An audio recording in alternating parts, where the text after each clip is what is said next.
नमस्कार। संतोष की रिपोर्ट में आप सबों का स्वागत है। और आज हम संतोष की रिपोर्ट में बात ईडी और सीबीआई की जो बिहार में इन दिनों गतिविधियां बढ़ गई हैं उसकी वजह क्या है, क्योंकि ये स्वाभाविक नहीं है।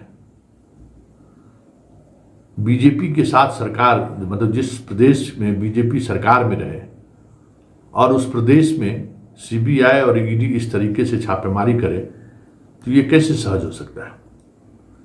मोदी और शाह के शासनकाल में 2014 के बाद सीबीआई और ईडी के जो काम करने का तरीका रहा है उस तरीके पर अगर आप गौर करिएगा तो ये अस्वाभाविक लग रहा है कि हम सरकार में भी हैं, सरकार के साथ भी हैं और ईडी और सीबीआई अपना काम भी कर रहा है। अमूमन ऐसा होता हुआ नहीं दिखा है। ये ईडी और सीबीआई वही सक्रिय दिखे हैं जहां विपक्ष की सरकार रही है। ऐसे में ये सवाल उठना लाजमी है, या ऐसे में यह सवाल उठना भी चाहिए कि आखिर ईडी और सीबीआई की सक्रियता बढ़ने के पीछे वजह क्या है। क्योंकि इंडिया ब्लॉक में आने के बाद, मतलब जब आरजेडी गठबंधन के साथ जब आए नीतीश कुमार, उस दौर में जो कुछ भी हुआ वो स्वाभाविक लगा। विजय चौधरी के साले के यहाँ, कारू बाबू के यहाँ रेड, ललन सिंह के करीबी के यहाँ रेड, और वो रेड भी जिस दिन विधानसभा में बहुमत साबित करने का था उस दिन सुनील सिंह के यहाँ रेड और कई और लोग थे उनके यहाँ रेड। मतलब वो सारा कुछ दिख रहा था एकदम एक रणनीति के तहत, एक पूरी आइडिया, पूरा नेटवर्क पूरा खंगालने के बाद एक खास तरीके से बिहार में रेड चलनी शुरू हुई थी। तो ये बात समझ में आया और फिर लोग गए भी, कई लोगों पर कार्रवाई की बात आगे बढ़ी भी। लेकिन नीतीश जब इस पाले में आ गए उसके बाद ईडी की सक्रियता और सीबीआई की सक्रियता, याद होगा 2017 में नीतीश कुमार जब छोड़े थे तो उससे पहले लालू यादव जी के यहाँ रेड हुआ था, याद है ना। और फिर जब 17 में जब नीतीश कुमार वहाँ से बाहर निकले, मतलब आरजेडी का साथ छोड़े, तो फिर 2020 तक तो कभी रेड नहीं हुआ। और अभी मतलब अचानक ये रेड, सरकार में साथ हैं, संजीव हंस जेल गए, मतलब साथ ही थे। उसके बाद सीबीआई एनएचआई के माध्यम से भी ऐसे ठेकेदारों पर दबिश बनाया जो कहीं न कहीं सरकार के सहयोगी दल के लोगों के साथ उनका बेहतर रिश्ता रहा है, या बहुत सारी चीज़ें नहीं हैं। लेकिन कल जो रेड हुआ है, देखिए कल सुबह 5 बजे से लेकर रात के 10 बजे तक उस इंजीनियर के यहाँ रेड हुआ है, समझ गए। और उस रेड की खासियत बतावे कि इंजीनियर साहब जहाँ रहते हैं फुलवारी शरीफ में, जो बिल्डिंग आप देखे होंगे कल चल रहा था, उस बिल्डिंग के सारे ऊपर के बिल्डिंग में किराया लगाए हुए हैं, सिर्फ वो नीचे रहते हैं, 2-3 कमरा नीचे में।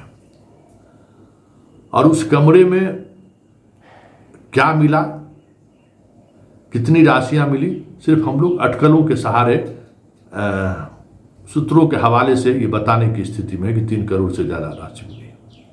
लेकिन एक्चुअल में वहाँ मिला क्या और ईडी की छापेमारी वहाँ क्यों हुई, उसको लेकर अभी भी ईडी आधिकारिक तौर पर कोई बयान जारी नहीं किया। ये अपने आप में थोड़ा असहज कर रहा है। ईडी सूचना जरूर दे देता है किसी न किसी प्लेटफॉर्म के माध्यम से, सूचना नहीं दे रही है। लेकिन रेड के लबोलाब या छापेमारी के बाद की जो स्थिति दिख रही है, अभी भी घर, सब लोग इंजीनियर साहब लोग घर में ही हैं। सारा मोबाइल का डाटा वगैरह जितना है, लैपटॉप, सब कुछ ईडी ने सीज कर दिया है।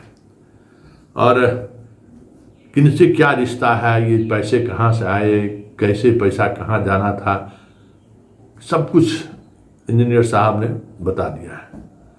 इंजीनियर साहब ने ये भी बता दिया कि उनकी सेवा निवृत्ति के बाद कैसे उनका एक्सटेंशन मिला, उस एक्सटेंशन में कौन लोग थे, वो फाइल संयोग से उनके घर पे जीरोक्स कॉपी रही थी, उस कॉपी को भी ईडी ले गया है। मतलब चारों तरफ से, क्योंकि ये कैबिनेट का फैसला था, इनके एक्सटेंशन देने का फैसला कैबिनेट का था, जिस कैबिनेट में बीजेपी के मंत्री भी शामिल थे, वो सारी फाइल लेके गई हैं। कई तरह की बातें सामने आ रही है, लेकिन उन तमाम बातों के बीच एक बात आज सुबह से बड़ी चर्चा तेज हुई है, और उस चर्चा में दम है, क्योंकि ये गंभीर बात है। एक खबर जो हम लोग कल से चला रहे थे कि ये सीट शेयरिंग को लेकर कहीं न कहीं दबाव बनाने की कोशिश है, और उसमें इन केंद्रीय एजेंसियों का इस्तेमाल हो रहा है। इससे एक कदम और आगे बढ़िए और थोड़ा सोचिए। तो अब खबर ये आ रही है कि ये जो इंजीनियर के यहाँ कवायद है, वो कवायद निशांत को राजनीति में लाने वाले जो लोग हैं, जो निशांत को चाहते हैं कि वो राजनीति में आए, नीतीश कुमार का विकल्प बने, इस अभियान में जो लोग शामिल हैं, निशाने पर वो है। भवन निर्माण विभाग पर दबाव बनाने के पीछे एक वजह यह भी है, क्योंकि सीएम आवास में तैनात अधिकारी हो या फिर नालंदा से जुड़े हुए जो नेता हैं या अन्य विभाग में जो पदाधिकारी हैं, अलग अलग डॉक्टर हैं, बहुत सारे लोग ऐसे हैं जो इस मुहिम में शामिल हैं कि भाई निशांत निशु को राजनीति में आनी चाहिए, निशु आए। इसमें एक कुशवाहा और कुर्मी का जो एक लॉबी है पटना के स्तर पर, जो हर तरीके से सक्षम लॉबी है, पैसे से लेके जमीन जायदाद से लेके और पॉलिटिकली कॉन्शस भी है, वो लॉबी को कहीं न कहीं इस छापेमारी के सहारे घेरने की कोशिश हुई है। क्योंकि इंजीनियर से पूछताछ के दौरान